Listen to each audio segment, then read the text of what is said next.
화평의 어린 친구들 안녕. 오늘 우리가 함께 나눌 이야기는 창세기 18장의 내용이에요. 지난 시간 창세기 17장에서는 여호와 하나님께서 아브람에게 직접 나타나셔서 아브람과 하나님 사이에 맺은 언약, 너와 내 자손에게 너가 거주하는 땅, 가나안 땅을 영원히 주도록 하겠다라고 말씀하신 그 언약을 다시 한번 설명하시면서 이번에는 아브라함과 아내 사레의 이름을 각각 아브라함과 사라로 바꾸시면서 그들이 많은 민족의 아비, 많은 민족의 어미가 될 것이다 라고 말씀하십니다. 그리고 그 언약이 반드시 이루어질 것이다 라는 것을 아브라함 또한 그 언약을 믿고 영원히 하나님 여호와를 따를 것이다 라는 것을 맹세하도록 한 가지 언약의 증표를 명령하시는데 그것이 바로 아브라함을 포함하여서 아브라함을 따르는 아브라함에 속한 모든 남자들의 포피를 베는 행위, 즉 할례를 치르는 것을 가르치시고 그것을 지키도록 명령하시는 내용이 지난 창세기 17장의 내용이었어요. 이에 여호와 하나님께서 이제는 다른 이름을 주신 아브라함은 자신과 자신의 가족 그리고 자신을 따르는 무리들의 모든 남자의 표피를 베는 즉 할례 의식을 치름으로써 이제 우리는 여호와 하나님만을 따르는 사람들입니다라고 맹세하는 시간을 갖게 되었어요. 이 일 후에 아브라함이 자신이 자리를 잡은 터전에 상수리 나무 수풀들이 있는 곳에서 앉아 있을 때에 여호와 하나님께서 자신을 보좌하는 천사 둘과 함께 직접 아브라함에게 오셨어요. 아브라함은 멀리서 오는 새 인물을 보고서 직감적으로 여호와 하나님이시구나, 여호와 하나님을 따르는 천사들이구나 라는 것을 알게 되었고 여호와 하나님과 천사들에게 이렇게 얘기했어요. 내가 하나님께 은혜를 입은 자라면 이곳을 그냥 지나치지 마시고 제가 여호와 하나님께 극진히 대접할 수 있는 기회를 주세요. 그리고 이곳에 머무셔서 충분히 저의 대접을 받고 쉬시다가 여호와 하나님께서 가실 곳으로 가셨으면 좋겠습니다. 라고 여호와 하나님 앞에 엎드려서 이야기하였어요. 여호와 하나님께서는 아브라함의 간청을 들어주셨고 아브라함은 서둘러 자신의 장막으로 달려가 여호와 하나님께 대접할 음식들과 여러 가지 것들을 준비하였어요. 그렇게 바쁘게 준비한 음식들과 대접할 것들을 챙겨서 여호와 하나님과 여호와 하나님을 보좌하는 천사들을 대접하고 있을 때였어요. 하나님께서는 아브라함에게 이렇게 물으셨어요. 내 아내 사라는 어디에 있느냐? 아브라함은 하나님께 대답하였어요. 제 아내 사라는 지금 장막에 거주하고 있습니다. 여호와 하나님께서는 아브라함에게 이렇게 말씀하셨어요. 내가 다시금 너에게 말하는데 내년 이맘때쯤에 너의 아내 사라를 통하여서 아이가 태어날 것이다. 하나님과 아브라함의 대화를 사라는 장막 문 뒤에서 듣고 있었어요. 그리고 하나님의 말씀을 듣자마자 속으로 웃으면서 생각했어요. 내 남편 아브라함도 이미 많이 늙었고 노쇠하였고 나 또한 이제는 더 이상 아이를 낳을 수 없는 몸이 되었는데 어떻게 내가 내년에 아이를 낳는다는 거지? 사라는 조금은 어이없기도 하고 말이 되는 소리인가 라는 생각에 피식게 되었어요. 여호와 하나님께서는 그 사라의 마음을 이미 알고 계셨어요. 아브라함에게 이렇게 말씀하셨어요. 내 아내 사라가 왜 웃느냐? 내가 얘기했듯이 반드시 사라는 내년 이맘때쯤에 아들을 낳게 될 것이다.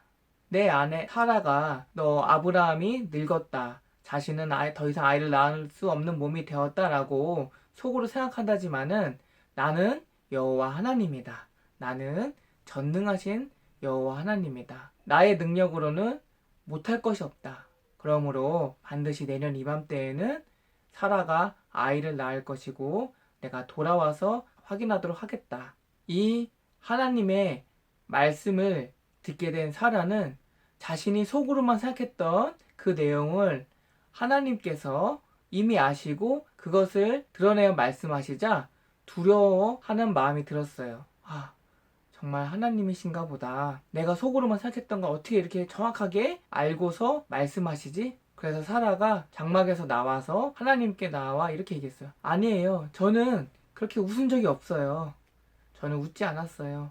아유, 하나님께서 말씀하신 건데 제가 어떻게 감히 속으로 그것을 말도 안 된다라고 생각하면서 웃겠어요. 하지만 하나님께서 말씀하셨어요. 아니야. 너는 내 얘기를 듣고 웃었어. 동일하게 말씀하셨어요.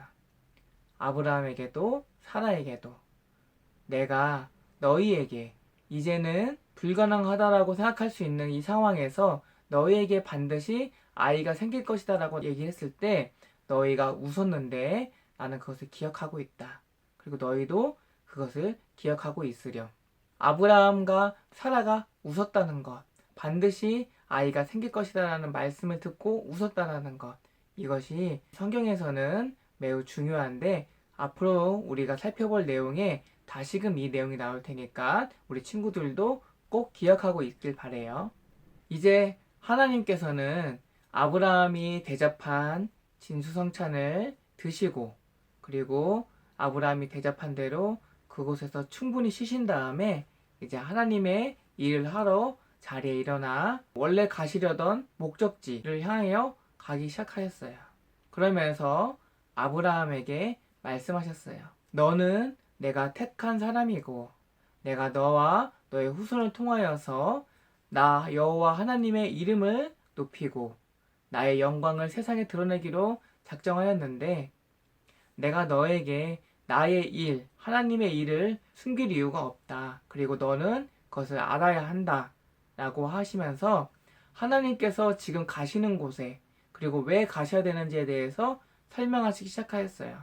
소돔과 고모라 땅에는 지금 죄악이 너무 가득하여서 그 죄악으로 인해 고통받는 고통의 울부짖음이 나의 귀에 들리기까지 하였다. 그래서 내가 직접 가서 그 실상을 보고 소돔과 고모라의 그 넘쳐나는 죄악에 대하여서 심판을 하러 나는 지금 가고 있는 중이다. 라고 아브라함에게 말씀하셨어요. 여호와 하나님께서 자신의 의로움, 공의로움을 실현하시기 위해서 죄악이 넘쳐나는 그곳에 심판을 하러 가신다라는 내용을 듣고 아브라함은 깜짝 놀랐어요. 하나님께서 심판하러 가시겠다라는 그 땅, 소돔 땅에는 자신의 조카 롯이 살고 있었기 때문이에요. 자신을 따라와 가나안 땅까지 함께 이주하였고 자식이 없던 자신에게 마치 아들과도 같았던 그 롯이 거주하는 땅, 그 소돔 땅이 하나님으로 말미암아 멸망을 당한다, 심판을 당한다라는 얘기를 듣자 아브라함은 너무너무 걱정이 가득했어요. 제발 롯만은 그곳에서 심판받지 않고 제발 롯을 위하여서라도 그 땅이 심판받지 않기를 바라는 간절한 마음이 있었어요. 그래여서 아브라함은 여호와 앞에 엎드려서 간절하게 빌었어요. 하나님, 하나님은 공의로우신 분입니다. 하나님은 정의로우신 분입니다. 하나님은 의로우신 분입니다. 하나님께서는 공정하게 판결하시고 공정하게 그에 따른 심판을 내리시는 분입니다. 하나님, 의인과 악인이 동일하게 심판을 받을 수는 없지 않습니까? 하나님은 의로우신 분이니 의인이 있는 곳에는 심판을 내지 않았으면 좋겠습니다. 저 소돔 땅에 죄악이 넘친다라고 하는데 만약에 하나님 그 소돔 땅에 50인의 의인이 있다라면 그 땅을 하나님께서 심판하시는 것이 과연 옳은 일이겠습니까? 그 땅에 50인이 있다라면 그 땅은 심판보다는 오히려 하나님께서 지키시고 보호해 주셔야 되는 땅이 된다라고 생각합니다. 하나님께서는 자신 앞에 엎드린 아브라함 그리고 자신에게 간청하는 아브라함을 보시면서 자신을 따르던 천사를 먼저 보내시고 아브라함에게 이렇게 말씀하셨어요. 그래, 너의 말이 맞다. 나는 정의로운 하나님이다. 나는 의와 공평의 하나님이다. 나는 의인에게는 상을 주고 악인에게는 벌을 주는 하나님이다. 그래, 네 말처럼 저 소돔 땅에, 고모라 땅에 의인이 50명만 있다면 나는 그 땅을 심판하지 않겠다. 그 땅을 멸망시키지 않고 오히려 그 땅에 있는 의인 50명을 위하여서 그 땅을 내가 지키고 보호해 주겠다. 그러자 아브라함은 다시금 하나님께 간청하였어요. 하나님, 50명에서 만약에 5명이 부족한 45명이 있으면 그럼 어떻게 하나요? 45명이 있다 할지라도 5명이 부족한 것 뿐이니까 그 땅을 멸망시키지 않았으면 좋겠습니다. 그러자 하나님께서 바로 대답하셨어요. 그래, 네 말대로 5명이 부족한 45명이 있다 할지라도 나는 그 땅을 멸망시키지 않고 용서해 주도록 하겠다. 그러자 아브라함이 다시금 얘기했어요. 하나님, 다시 한번 간청할게요. 그 땅에 만약 또 5명이 부족하여서 40명만 있다면 그럼 어떡하죠? 그래도 멸망시키지 않았으면 좋겠어요. 그래서 하나님께서 말씀하셨어요. 그래, 내 말처럼 40명의 의인만 있다 할지라도 그 땅을 용서해 줄게. 그래서 아브라함이 다시 한번 여호와 하나님께 간청하였어요. 하나님 앞에 저는 정말 아무것도 아닌 존재지만 다시 한번 간청할게요. 제발 들어주세요. 40명이 아니라 30명인 경우에도 용서해 주셨으면 해요. 의인이 30명만 있다라면 그 땅을 용서해 주셨으면 좋겠어요. 그러자 하나님께서는 그래, 네 말대로 30명의 의인만 있다 할지라도 그 땅을 용서해 줄게. 그러자 이번엔 아브라함이 5번째로 다시 한번 하나님께 간청했어요. 하나님, 제발 화내지 마시고 진노하지 마시고 제 얘기를 들어주세요. 한 번만 더 들어주세요. 그곳에 30명이 아니라 20명만 있다 할지라도 용서해 주세요. 그러자 하나님께서는 다시 말씀하셨어요. 그래, 화내지 않을 거야. 너는 내가 선택한 나의 사람이야. 내가 너를 통해서 나의 영광을 드러내기로 작정하고 너를 선택한 나 하나님이기 때문에 나는 너가 그렇게 간청하는 것에 화내지 않아. 그래, 네가 말한 대로, 네가 간청한 대로 20명의 의인만 있어도 그 땅을 멸하지 않고 용서해 줄게. 그러자 아브라함은 마지막 6번째로 마지막으로 하나님께 다시 한번 간청하게 돼요. 마지막이에요. 정말 마지막으로 한 번만 더 간청할게요. 그곳에 10명의 의인만 있어도 멸망시키지 않으셨으면 좋겠어요. 그러자 하나님께서는 이렇게 말씀하셨어요.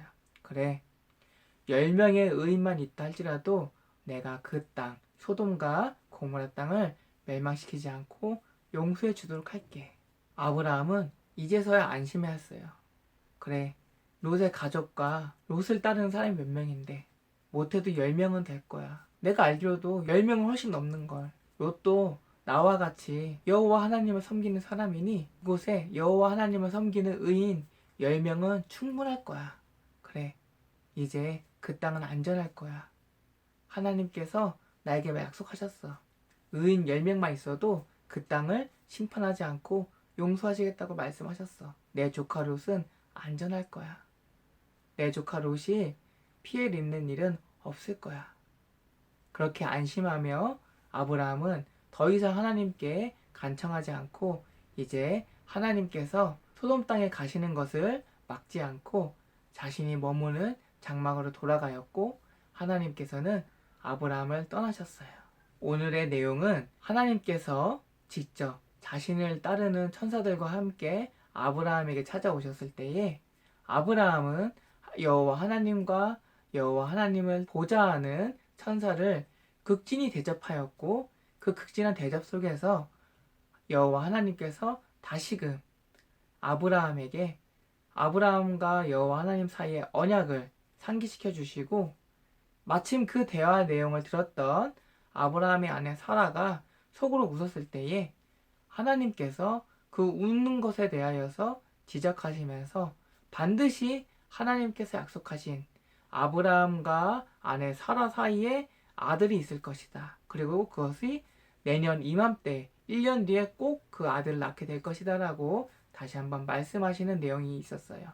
그리고 여호와 하나님께서 자신을 따르는 천사 2명과 함께 그 자리에서 일어나 이제 소돔과 고모라 땅으로 가시려고 할 때에 소돔과 고모라 땅을 심판하시겠다라는 여호와 하나님의 계획을 들은 아브라함이 자신이 아들처럼 여겼던 조카 롯을 걱정하면서 여호와 하나님께 간청하는 내용을 우리 함께 살펴보았어요. 다음 시간에는 하나님을 따르던 보좌하던 천사 둘이 이제 하나님의 보냄을 받고 소돔과 고모라 땅에 가서 그 땅에서 어떤 일이 있었는지에 대해서 함께 살펴보는 시간을 가져도록 할게요. 그럼 우리 친구들 다음 시간까지 건강하고 밝고 즐겁게, 그리고 무엇보다 하나님 말씀으로 날마다 하나님을 알아가는 우리 친구들 되길 바래요. 그럼 우리 친구들 다음 시간까지 모두 안녕.